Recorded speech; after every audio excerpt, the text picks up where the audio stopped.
Halo Sobat Uta, hari ini kita bertemu lagi di dalam talk show-nya Uta Bicara. Talk show-nya kaum terdidik dan pecinta negeri. Hari ini kita kedatangan tamu istimewa, seseorang yang sangat berperan dalam memenuhi kebutuhan negara pada bidang pajak. Ya. Kita kedatangan Bapak Sony Agustinus, Kepala Humas P2, Direktorat Jenderal Pajak Wilayah Jakarta Utara. Ada satu yang ingin saya sampaikan sebelum kita memulai tanya jawab yang mungkin akan sangat seru nanti adalah penghasilan atau perolehan yang diperoleh oleh Direktur Jenderal Pajak pada tahun 2024 itu sebesar 2.300 triliun sekian. Dengan kebutuhan dari anggaran atau APBN 2024 itu sekitar 3.300 triliun sekian juga.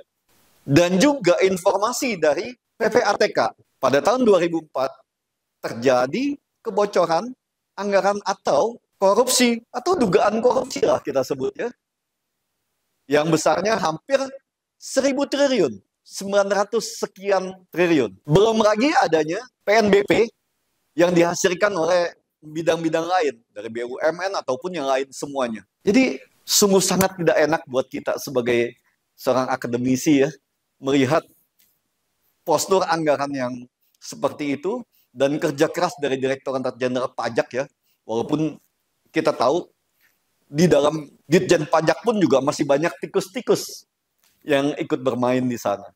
Tapi dari hasil kinerja yang 2.300 sekian triliun itu, dengan kebutuhan 3.300 sekian triliun pada APBN 2024, dan adanya kebocoran yang dinyatakan secara tegas oleh PPATK, harusnya kita tidak ada defisit anggaran di sini.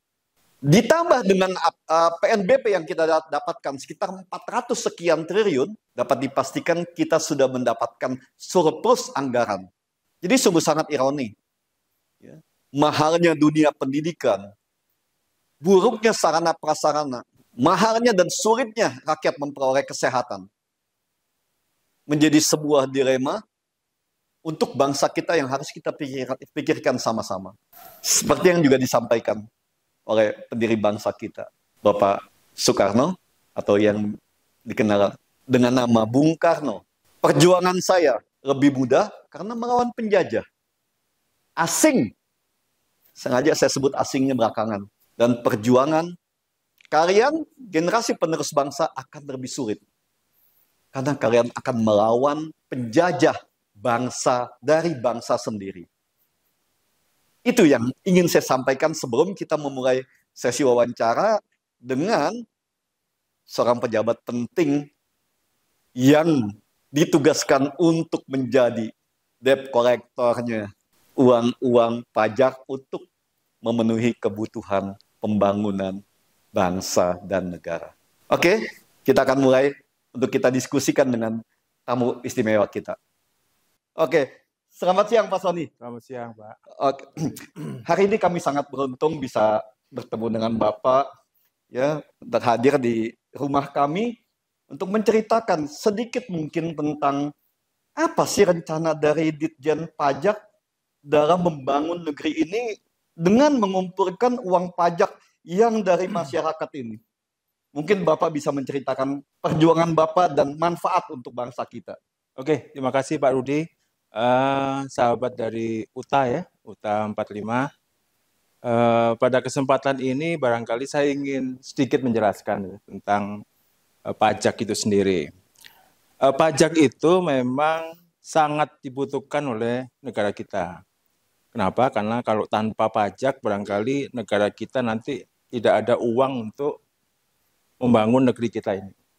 Sehingga diperlukan peraturan dan ketentuan perpajakan yang barangkali nanti bisa masyarakat bisa membayar pajak sesuai dengan kemampuan dan sesuai dengan ketentuan. Nah, pajak itu sendiri, Bapak Ibu sekalian, teman-teman sahabat UTA, memang porsinya memang hampir 70% dari penerimaan negara di APBN. Sehingga memang betul-betul sangat diperlukan untuk mengisi kas negara. Memang kalau kita bicara pajak ada dua sisi barangkali. Ya, satu sisi mungkin membayar pajak itu kan memang sangat memberatkan barangkali. Tapi di sisi lain memang sangat dibutuhkan. Ya, karena kalau tanpa pajak barangkali nanti negara kita kesulitan untuk melakukan pembangunan, baik pembangunan fisik maupun pembangunan manusia itu sendiri. Nah, barangkali mungkin kemudian yang kedua barangkali manfaat pajak barangkali memang manfaat pajak itu Pak Rudi tidak bisa kita rasakan secara langsung barangkali. Ya, jadi memang tidak seperti kita misalnya menabung di bank, kita dapat bunga, atau mungkin kita membayar iuran barangkali kita bisa melihat mungkin pasukan kuning di Jakarta mengambil sampah rumah tangga. Tapi kalau pajak ini kan kita mungkin tidak secara langsung kita rasakan manfaatnya. Tapi kita bisa merasakan ketika kita mungkin menikmati tol barangkali, menikmati tol. Mungkin kita lihat ada pembangunan sekolah-sekolah yang barangkali SD, SMP negeri yang dulunya mungkin rusak sekarang bagus. Atau mungkin kemarin ada misalnya pembangunan ibu kota negara di Kalimantan, itu salah satunya memang sumbernya dari pajak. Oke, Pak, gini ya, ini kan cerita semua tentang pajak ini sangat enak didengar sebenarnya. Betul. Tapi di samping itu, ini kita tidak bisa mengesampingkan dengan banyaknya isu-isu tentang penyelewengan dari penggunaan uang pajak. Apa pendapat Bapak? Jadi memang di satu sisi, sahabat-sahabat UTA barangkali, memang tadi kan saya menjelaskan manfaat itu. Ya. Kemudian yang kedua, kalau dari sisi yang lain barangkali mungkin teman-teman sering mendengar bahwa pajak itu sering dikorupsi barangkali. Diselewengkan gitu. Nah, ada dua sisi barangkali. Kemudian kalau kita melihat dari sisi internal kita, Pak, Kementerian Keuangan, Direktur Jenderal Pajak, memang kalau kita melihat ada beberapa oknum pegawai barangkali yang mungkin memang ya dia kurang berintegritas lah, kurang profesional. Itu memang kita itu di bawah Kementerian Keuangan, di bawah kepemimpinan Ibu Sri Mulyani barangkali sangat keras soal itu. Jadi nggak ada toleransi. Siapapun yang melanggar di pihak internal kita pasti ya, atau secara garis besar begini. Kalau kita tidak bisa berada dalam suatu sistem, ya sebaiknya Anda silakan di luar sistem.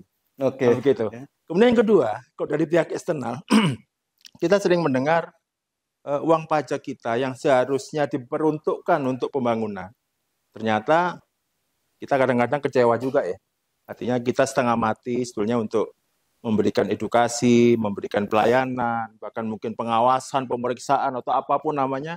Ternyata hasilnya tidak sesuai dengan apa yang diharapkan. Ya, mungkin seharusnya untuk pembangunan A, ternyata tidak bermutu barangkali pembangunannya. Sehingga atau pembangunan B, C, dan sebagainya ternyata tidak sesuai dengan yang diharapkan. Karena ula-ula ya mungkin kita nggak bisa ya. Sebetulnya kita tidak bisa kita hanya bisa memberikan komentar, harusnya bagus, tapi kenapa kok tidak berjalan dengan semestinya. Oke, gitu ya. Pak, satu lagi yang paling banyak sekarang ini menjadi polemik di masyarakat, Pak ya, terutama di generasi muda, di kampus-kampus nih, Pak ya.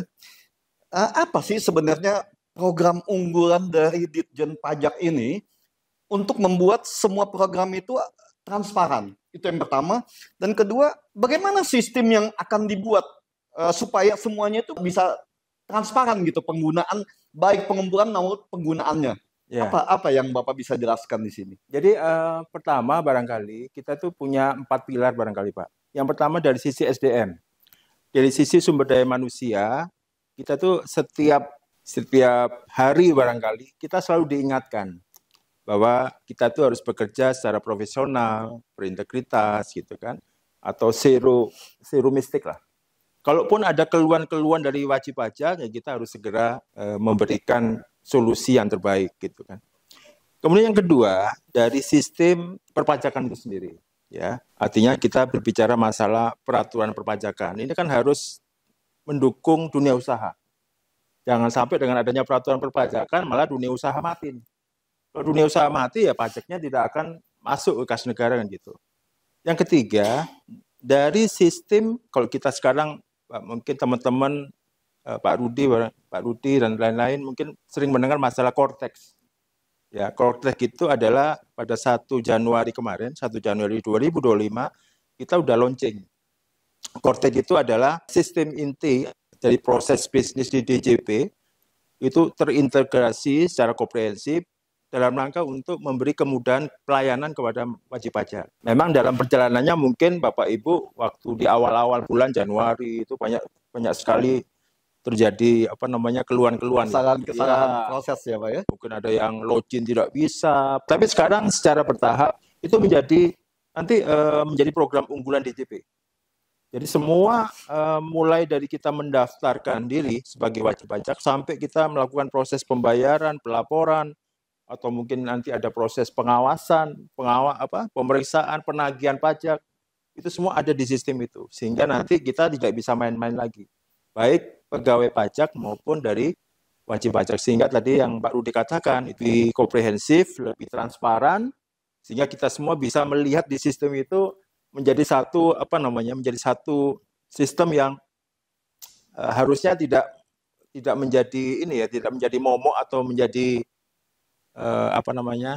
membuat kita jadi memberatkan ya. Tapi kalau secara kompleks kemudian transparan gitu kita lebih nyaman barangkali. Oke. Barangkali. Ya. Dan juga ini Pak, yang kalau dunia kampus ini kita tempat berkumpulnya banyak orang Pak. Oke. Ya, dan dari semua komunitas. Baik dari komunitas bisnis, pendidik, komunitas ya ASN juga di sini ya. Nah, dan kita selalu memberikan penjelasan penerangan kepada semuanya dalam setiap kesempatan untuk apapun adanya kita harus tetap taat dalam pembayaran pajak.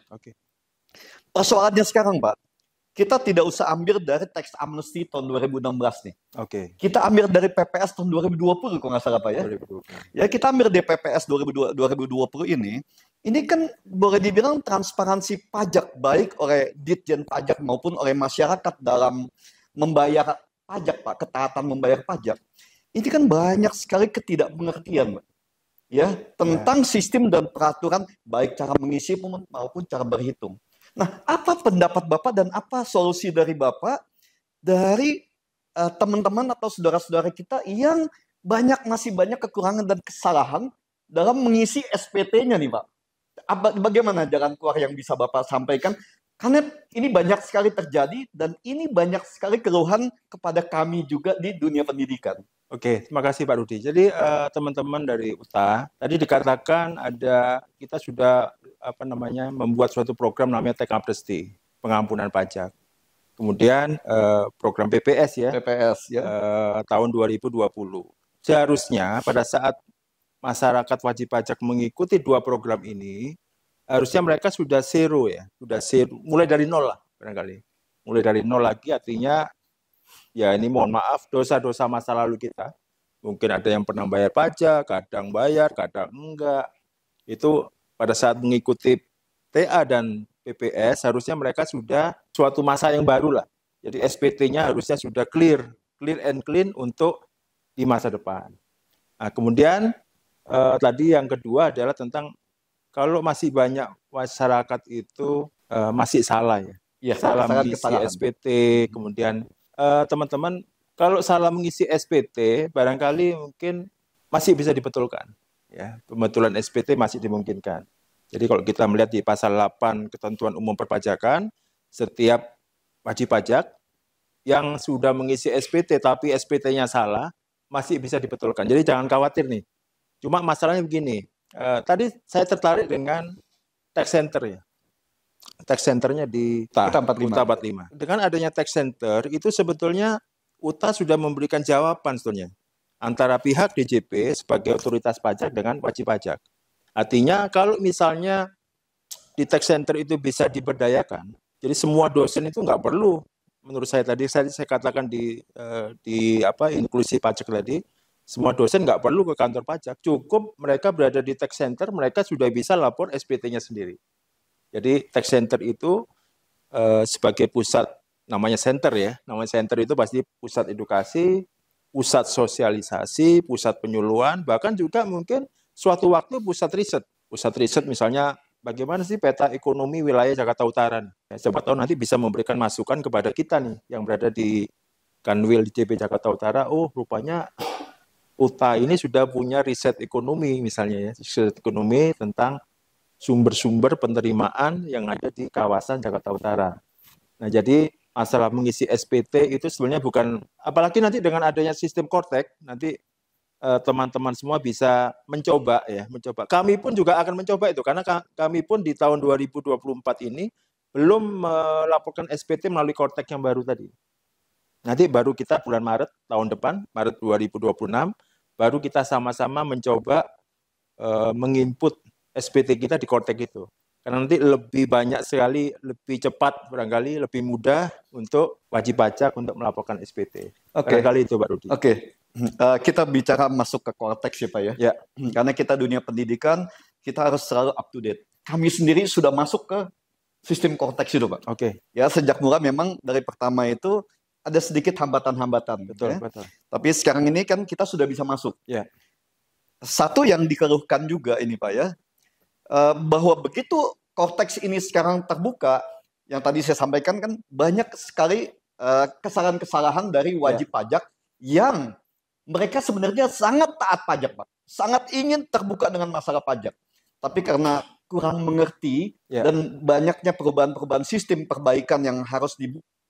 Nah, ada kesan bahwa kesulitan-kesulitan itu menjadi sebuah momok buat mereka dalam perbaikan pajak ini sendiri. Karena satu, mereka sudah ikut semua dari tax amnesty, PPS, mereka ikut semua Pak. Nah, tapi dengan dibuka Kortex ini kan akan terbuka semua Pak. Kalau sebelum Kortex itu di aset ya, kebetulan saya salah satu pengampunya Pak. Di aset itu kan kita hanya menuliskan aset A, jumlah sekian. Nah, begitu kita Kortex buka, hari ini kan itu rinciannya detail. Betul. Dan banyak sekali di situ yang nanti harus dipecah oleh wajib pajak sendiri. Yang kemungkinan salahnya juga sangat besar, Pak. Ya, satu yang saya sampaikan kepada Bapak tadi, adanya kekurang pahaman dan adanya perubahan-perubahan sistem. Ya. Nah, untuk mengatasi momok mereka dengan rasa takut akan baik denda maupun pemeriksaan semua segala macam, walaupun mereka sudah ikut PPS, apa jalan keluar yang bisa Bapak sampaikan di sini? Ya, jadi tadi saya katakan di awal bahwa Kortek itu memang belum sempurna. Sampai hari ini pun juga belum sempurna, Pak. Ya masih tadi Bapak katakan banyak kendala-kendala, mungkin ada kesalah input, atau mungkin ada pos-pos yang barangkali di input di A, ternyata kok masuknya di B. Betul, belum masuk di sebelumnya, belum ada di sebelumnya. Kemudian itu menjadi PR kita sih sebetulnya sampai dengan hari ini.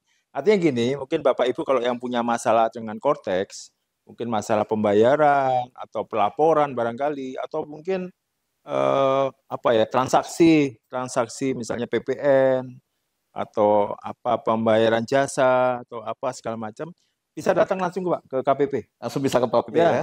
Untuk sementara ini bisa langsung datang ke KPP untuk mereka pasti bisa menyelesaikan. Yang terakhir Pak, mungkin ingin Bapak sampaikan pesan-pesan kepada semua audiens kita dan semua UTA Lover Pak. Nah, apa pesan-pesan Bapak kepada para UTA Lovers ini dalam menanggapi keterbukaan Ditjen Pajak untuk masa depan bangsa kita nih Pak, untuk Indonesia Emas 2045. Silakan Pak. Ya, jadi terima kasih Pak Rudi dan sahabat-sahabat UTA 45. Pesan kami adalah bahwa pajak itu memang sangat dibutuhkan oleh bangsa kita. Ya, apapun ceritanya, apapun masalahnya, apapun masalah kendalanya, itu memang pajak itu, pembayaran pajak dari kita semua masih dibutuhkan oleh negara kita ini. Karena negara kita kalau nggak ada pajak, ya mungkin nanti kita tidak bisa melakukan aktivitas kegiatan pembangunan dengan baik. Kemudian yang kedua, sehubungan dengan penerimaan pajak, barangkali Bapak Ibu semua bisa memberikan masukan. Kalau misalnya dirasa kurang tepat ya, dirasa kurang tepat mungkin masalah peraturan, masalah mungkin masalah-masalah di lapangan. Mungkin tadi saya singgung Kortek kenapa belum sempurna? Karena memang belum sempurna Bapak Ibu. Jadi ini proses ini masih berjalan terus. Mudah-mudahan tahun depan Kortek itu bisa menjadi suatu sistem yang dibanggakan lah. Baik oleh kita, oleh Kementerian Keuangan, Direktorat Jenderal Pajak, maupun oleh wajib pajak itu sendiri. Karena kita pun sebagai pegawai pajak juga berada dalam sistem yang sama itu. Ya, jadi mudah-mudahan dengan adanya Kortek tadi, dan kami juga mengimbau kepada Bapak Ibu untuk kepatuhan kita untuk membayar pajak itu sangat diperlukan. Jangan sampai nanti baru timbul masalah, baru kita patuh. Jadi saya pikir lebih baik patuh dulu untuk menghindari masalah-masalah tentang perpajakan itu. Saya pikir kalau kita profesional, kalau kita berintegritas, kalau kita tidak macam-macam barangkali juga sebetulnya tidak ada masalah sebetulnya. Tidak ada masalah dengan apa yang kita lakukan terhadap pembayaran maupun laporan pajak. Barangkali itu Pak Rudi. Oke, terima kasih Pak Sony. Utara First. Ya, jadi kita sudah mendengarkan semua pemaparan dan penjelasan dari Pak Sony sebagai salah satu yang berwenang untuk menjelaskan apa sih program-program dari Ditjen Pajak pada hari ini ya. Jadi saya sebagai pembina dunia pendidikan ya, terutama di UTA 45 Jakarta ini menghimbau kita jangan takut pada masalah pajak. Kita jangan takut pada masalah peraturan perpajakan. Tapi bagaimana kita sama-sama berintegritas, moralitas, dan beretika untuk membangun bangsa ini melalui pajak. Bahwa ada penyelewengan dari oknum tertentu, sama-sama kita terbuka juga kepada Bapak Presiden Prabowo untuk menyampaikan, hari ini kita dalam dunia digital. Jangan khawatir. Ya, sampaikan dalam pembuatan video digital baik pribadi maupun teman-teman berkelompok. Ya. Tapi satu yang dipesankan di sini, jangan pernah takut untuk terbuka masalah pajak. Karena Ditjen Pajak akan siap untuk membantu dan menyelesaikan semua perpajakan kita. Baik sebagai pengusaha, sebagai pekerja, maupun sebagai pegawai negeri. Terima kasih, Utara First. Selamat siang.